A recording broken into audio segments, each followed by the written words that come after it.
The beautiful narcissist. Hello lovelies, welcome to NarcFreeformula. My name's Freedom, thank you for joining me. Today I wanted to talk about the beautiful narcissist, the one that we least suspect.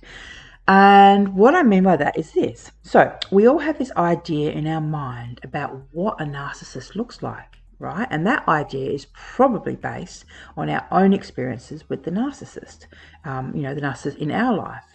But the reality is that narcissists come in all shapes and sizes, from all walks of life and backgrounds, all religions, all races, and all creeds. So when I met the most beautiful narcissist, it caught me off guard. My imagined narcissist is more like my ex. He's a psychopath, he's a dark triad. He's one of those blokes, it's him against the world. He kind of takes what he wants. He's very manly. He's a real predator. So I identify that. I identify those signs and signals and things to watch out for in other men. But one day, after I had been separated from the narcissist, I met a man who was so gorgeous. Like, the first time I saw him, I literally went, oh my God. And it's very rare for me to even react like that. Like, I just not that phased when it comes to beauty or looks or whatever. But this man was just literally just drop dead gorgeous. At the time, he was moving in. I used to live in a kind of, what would you call it, like a gypsy village, like on a big 100 acres of land with lots of different little houses, and he was moving in next door. So he literally was blonde-haired, blue-eyed, tall, muscly, but not too muscly, just the way I like them, shirt off, sweating, moving his furniture and stuff, just damn. So literally the very first time I met him, I just thought, oh damn, like that's whew. Anyhow, but because I just come out of narcissistic abusive relationship, there was no way I was interested in anyone on that level.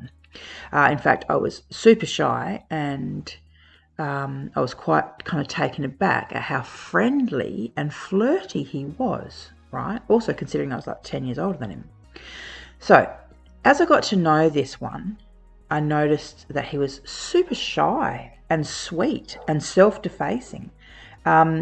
He was kind, he was considerate, and he was like this poet. He was a poet, and he showed that side of himself, his deep thinking, kind of tortured poet. And he was also a musician, so he played the guitar and would sing. And this man would literally be out there every single day on his guitar, singing and playing music. We lived in, like I said, on 100 acres, big space, big open space, and it would kind of echo. It would literally be my alarm clock some mornings. It was quite funny. And we used to joke about that. So we were quite friendly. Like I said, he got past my narcdar. That's the narc radar. He got past that. I didn't, because like I said, I was so used to narcissists looking one way that this one really caught me off guard. He was the type of man who like literally turned heads wherever he went, but then kind of acted like he was embarrassed about the attention. But the reality is that over time, this narcissist exposed himself, as they all do. They all do it. It sometimes takes time, but they all do it. And the ways that he did expose himself was through conversations that I had with him.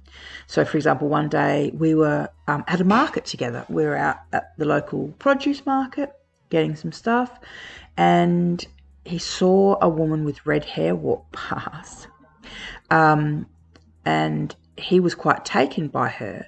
And then he went home that day and wrote a poem about her, which he then kind of presented to me. I don't know if he was trying to make me jealous, by kind of talking up this woman. I'm not really sure exactly what was going on. I'm sure there was a bit of triangulation going on. But to me, what it showed me was he had taken one look at a woman, then created in his mind an entire reality. Like this, he'd written a poem about being with this woman. I mean, the fact is, he never even spoke to her. He could have quite literally, if he had spoken to her, realised that, I don't know, that she was thick as two bricks, or there was something wrong with her, or she was a nasty bitch. Like, he could have found out anything, but he didn't. He just looked at her, and then he projected his ideal personality onto her, wrote her a love poem, for Christ's sake. So that in itself was like, wow, that's really interesting. And then the other thing is, or two other things actually. One was talking to him about his parents. He hated his mum, and I was like, oh wow, he hates his mum, okay. And he hated her with a vengeance, talking about how hard done he was by it. But then he also hated his dad too. And that's like a bit of a red flag right there. Maybe, sure, you can have one issue with one parent, but most people don't have issues with both their parents. And not to this degree. Like I said, the vengeance coming out of his mouth, and like the aggression towards them was really, really fascinating. Anyhow, over time, we just became, we were, in the beginning, we were kind of close, like we were homies, and like I said, we'd go places and do things, and he'd help me and I'd help him, and there was always this kind of subtle flirting, but it was very safe. Like, it didn't feel threatening at all. But then I started to realize something, and that is that all of his girlfriends, and he had a few, right? He had a few, don't you worry about that. They were all younger or vulnerable women. And he triangulated all of them. He went from one to the next, and then back again, and then back again, and then on to another one, and then back again. So he'd always have two women at any one time fighting over him, essentially, or being triangulated. And this is the thing, right? This is the danger about beautiful narcissists, is that because on the outside they look beautiful, human beings are actually hardwired to appreciate beauty. This is one of those weird phenomenons about humans. This is why babies, this is why when a baby is born, there are certain hormones that are triggered in the mother by breastfeeding and by having a baby around that makes the baby appear more attractive, right? Because if you just had this crying, squawking, weeing, pooing little machine that you felt no attraction or connection with, you'd probably just leave it behind, or give it to someone else, not want to deal with it. But, in actuality, when you have a child, you have this beautiful connection. You feel so deeply bonded. And in part, it is, like I said, hormonal chemicals, and it's because of their beautiful big eyes, that the big eye icon is used in all kind of cartoons.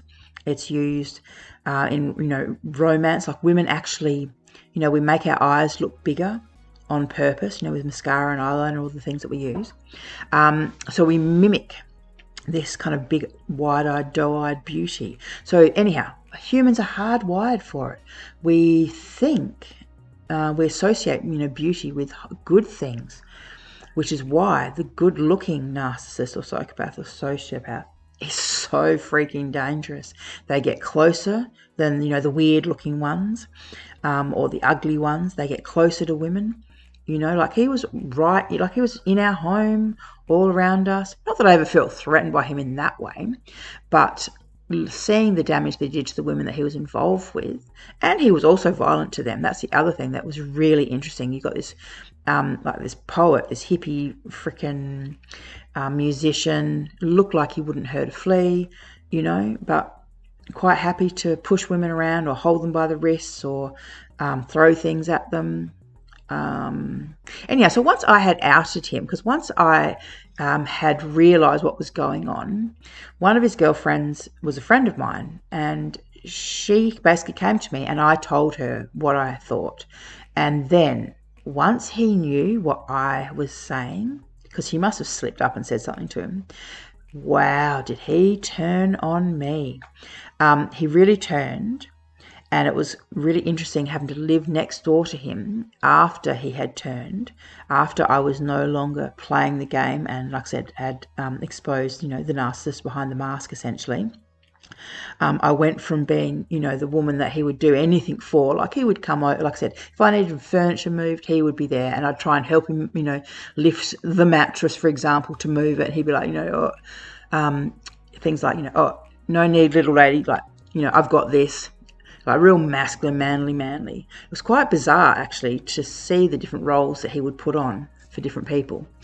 But anyhow, getting back to it. So once I had exposed him, he went from kind of being that to all of a sudden calling me names like I was an old hag now, whereas before I was like his bestie, his homie. You know, we were super close.